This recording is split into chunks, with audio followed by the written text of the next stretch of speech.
মালিক রে, আমি বড় পাপী, আমি বড় গুনাহগার। ও দয়ার আল্লাহ, আমি 10 বছর তোমার গোলামি করি নাই, আমি 20 বছর গোলামি করি নাই। আল্লাহ আজকে মনিরুল ইসলাম শরীয়তপুরি আমার ভাই শোনা গেছে তোমারে বন্ধু বানাইলে ওই জান্নাত পাওয়া যাবে। মালিক রে, তুমি আমারে দাও না মাফ কইরা। যুবক রে, যদি কেউ আল্লাহরে বন্ধু বানাইতে পারে তার কোনো আর চিন্তা নাই, তার চিন্তার কারণ নাই গো বাবা।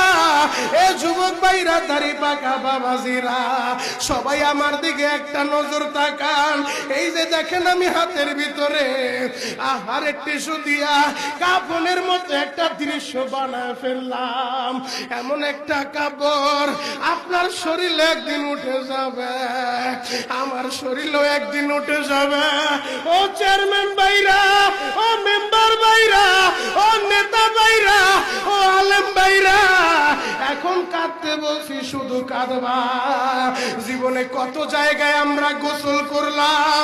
আহারে কক্সবাজার ঘুরতে যাইয়া সমুদ্রের ভিতরে গোসল করলা, কুয়াকাটায় ঘুরতে যাইয়া সমুদ্রে গোসল করলা।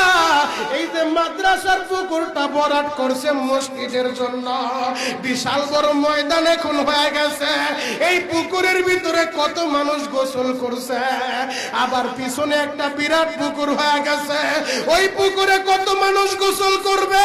ও সোনামুখীর বাবা গো, তোমার বাড়িতে নিজের টিউবওয়েলে কতদিন তুমি গোসল করছো, তোমার বাড়িতে দামি একটা গোসলখানা বানাইছো, বিদেশি ঝর্ণা লাগাইছো, ওই ঝর্ণার পানি দিয়ে তুমি আর আমি গোসল করি। এমন একটা দিন তোমারও আসবে, এমন একটা দিন আমারও আসবে। আহার ওই ঝর্ণার পানির গোসল আমার হবে না, পুকুরের পানির গোসল হবে না, আমার আপনার একটা গোসল দিবে। কেমন গোসল দিবে জানেননি?